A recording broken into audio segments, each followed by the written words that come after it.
Police station Ganeshpeth येथे अपराध क्रमांक 477/2025 कलम 64(2)M 64(2)I 137(2) 115(2) 351(2) भारतीय न्याय संहिता सह कलम 468 पोक्सो अधिनियमानुसार गुन्हा दाखल करण्यात आलेला आहे।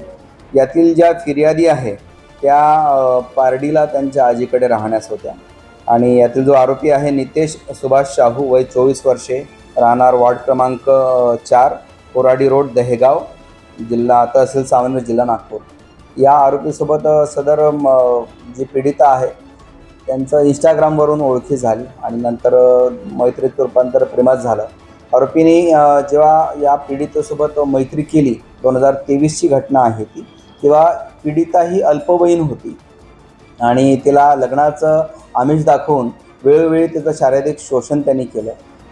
त्याला आरोपीने सदर पीडितेला धंतोली परिसरामध्ये तकिया परिसरामध्ये एक रूम किरायाने घेऊन तिथे सुद्धा काही दिवस तिला ठेवलं आणि प्रत्येक वेळेस लग्नाचं आमिष दाखवून आपण लग्न करू आणि असं सांगून तिचं शारीरिक शोषण तो वारंवार करू लागला।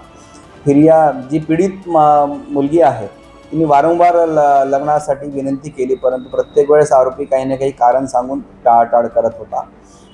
घटना तारखेला म्हणजे 29 तारखेला रात्री अंदाजे 11:15च्या दरम्यान पीडिता ही पोलीस स्टेशनला आली आणि पीडितेने माहिती दिली की घाट रोडला एका हॉटेलमध्ये यातील आरोपी जो आहे त्यांनी तिला परत आपण लग्न करू, तू ये सोबत असं सांगून त्या हॉटेलमध्ये तो घेऊन गेला आणि तिथे सुद्धा तिची इच्छा नसताना अत्यंत जबरदस्तीने तिच्यावर परत तिच्या शारीरिक अत्याचार केले आणि परत तिथून तिला मारहाण करून पळून गेला आणि सांगितलं की मी लग्न करत नाही, तुला काय करायचं ते कर।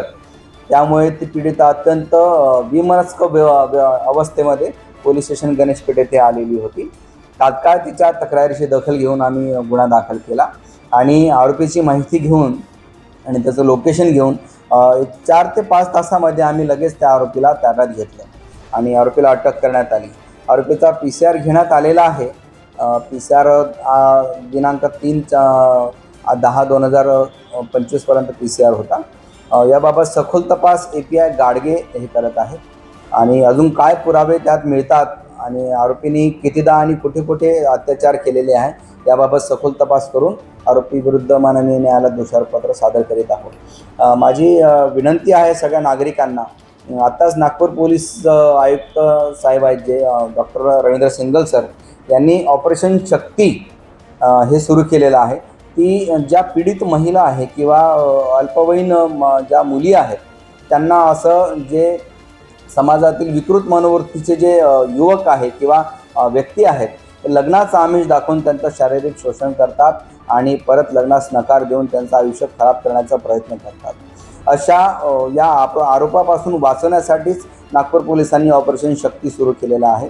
तर कृपया कोणी असं आपल्याला लग्नाचं आमिष दाखवत असेल तर त्याचं फॅमिली बॅकग्राऊंड काय आहे, तो कुठला व्यवसाय करतो, नोकरी करतो आणि खरंच तो तुम्हाला तुमच्याशी लग्न करून तुमचं आयुष्याचं चांगलं करू शकेल का, तुमचं भविष्य सुरक्षित करू शकेल का, याची माहिती घेऊनच पुढचं पाऊल टाकलं पाहिजे।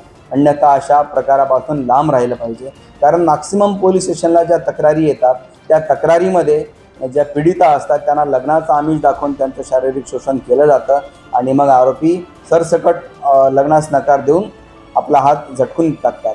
माझं सगळ्या ज्या पीडित महिला आहे किंवा इतरही काही सामाजिक संस्था आहे त्यांना असं आव्हान आहे की समाजामध्ये याबाबत जागृती निर्माण केली पाहिजे आणि नागपूर शहर पोलिसांनी ऑपरेशन शक्ती जे सुरू केलेलं आहे त्यामध्ये पुढाकार घेऊन अशा पीडितांना किंवा अशा महिलांना अशा गुन्ह्यापासून वाचवलं पाहिजे।